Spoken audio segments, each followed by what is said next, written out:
La jalousie ne crie pas toujours, mais elle détruit silencieusement. Elle peut chanter le dimanche et murmurer le poison le lundi. L'église est un lieu de guérison, mais la jalousie peut y semer la division. On peut servir Dieu tout en combattant un cœur jaloux. La jalousie veut la joie, la paix et l'unité. Ce message n'est pas pour accuser, mais pour restaurer. Là où l'amour règne, la jalousie perd sa force. Dieu veut une église unie, pas compare. Aujourd'hui, Dieu veut apprendre à vaincre l'esprit de jalousie. La jalousie existe même parmi les croyants. Elle se cache derrière la comparaison et la rivalité. Elle peut naître des dons, des postes ou des bénédictions visibles. La Bible parle clairement de ce danger spirituel. Dieu appelle son peuple à marcher dans l'amour et l'humilité. La jalousie n'est pas une émotion innocente, c'est une œuvre de la chair. Mais la victoire est possible par l'esprit. Dieu ne révèle jamais un problème sans offrir une solution. Comprendre que la racine est la clé de la guérison. Voyons bibliquement comment vaincre la jalousie dans l'église. La jalousie est une œuvre de la chair. La Bible dit dans Galates 5 verset 20 que la jalousie fait partie des œuvres de la chair. Ce qui est de la chair combat l'esprit. La jalousie empêche la croissance spirituelle. La jalousie produit la division. Selon Jean 3 verset 7, il est dit que là où il y a la jalousie, il y a du désordre. Le désordre ouvre la porte à l'ennemi. Dieu n'habite pas dans la confusion. La jalousie détruit les relations fraternelles. La Bible dit dans Proverbe 14 verset 30 que la jalousie est la carie des os. Ce qui n'est pas traité intérieurement détruit extérieurement. La jalousie commence dans le cœur avant de se manifester. Voilà les causes de la jalousie dans l'église. La première cause est la comparaison. La Bible dit dans 2 Corinthiens 10 verset 12 que se comparer aux autres n'est pas sage. La comparaison veut la gratitude. Dieu n'appelle jamais deux personnes de la même manière. La deuxième cause est l'orgueil caché. C'est le Proverbe 13 verset 10. Il dit que l'orgueil ne produit que des querelles. Car l'ego n'est pas pris, c'est la jalousie grande. L'orgueil nourrit la rivalité. La troisième cause est l'insécurité spirituelle. La Bible dit dans Psaume 139 verset 14 que nous sommes merveilleusement créés. Ignorer sa valeur pousse à envier celle des autres. L'insécurité ouvre la porte à la jalousie. La quatrième cause est l'ignorance des dons. Selon 1 Corinthiens 12 verset 18, il est dit que Dieu a placé chacun comme il l'a voulu. Ne pas accepter sa place crée la frustration. Dieu ne fait pas d'erreur dans la distribution des dons. La cinquième cause est le manque d'amour. La Bible dit dans 1 Corinthiens 13 verset 4 que l'amour ne porte pas envie. Là où l'amour diminue, la jalousie augmente. L'amour est l'antidote principal. Voilà les conséquences de la jalousie. La jalousie attriste le Saint-Esprit. La Bible dit dans Ephésiens 4 verset 30 de ne pas attrister l'esprit. Un cœur jaloux limite l'action de Dieu agit dans un cœur pur. La jalousie empêche l'unité. C'est le psaume 133, premier verset. Il est dit que Dieu bénit là où les frères demeurent unis. Là où il n'y a pas d'unité, la bénédiction se retire. La jalousie bloque la croissance de l'Église. La jalousie détruit le témoignage. La Bible dit dans Jean 13 verset 35 que l'amour est le signe des disciples. La jalousie donne un mauvais témoignage au monde. Dieu veut être glorifié par l'unité. Comment vaincre l'esprit de jalousie? La première clé est la repentance sincère. La Bible dit dans 1 Jean 1er chapitre verset 9 que Dieu pardonne quand nous confessons. La repentance brise le pouvoir du péché. La deuxième clé est le renouvellement de l'intelligence. Selon Romains 12 verset 2, il est dit de transformer sa manière de penser. Changer la pensée change le comportement. La troisième clé est la reconnaissance. La Bible dit dans 1 Thessaloniciens 5 verset 18 de rendre grâce en toutes choses. La gratitude ferme la porte à l'âme. Un cœur reconnaissant est un cœur libre. La quatrième clé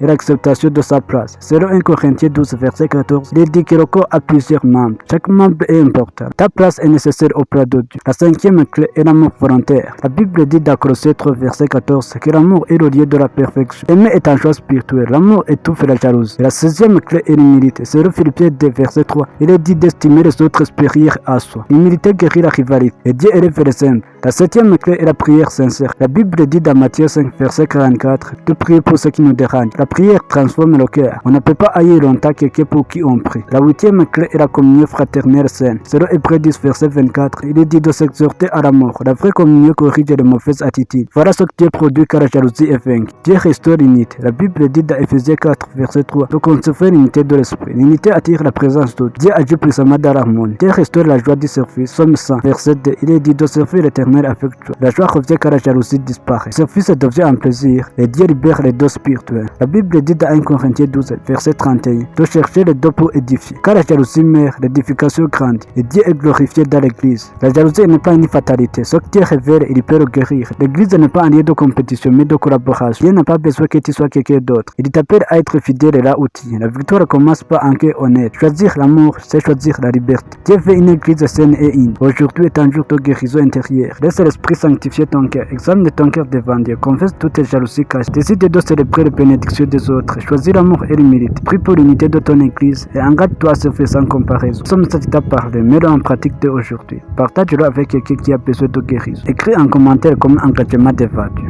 Que Dieu purifie ton cœur et fasse de toi un instrument d'unité.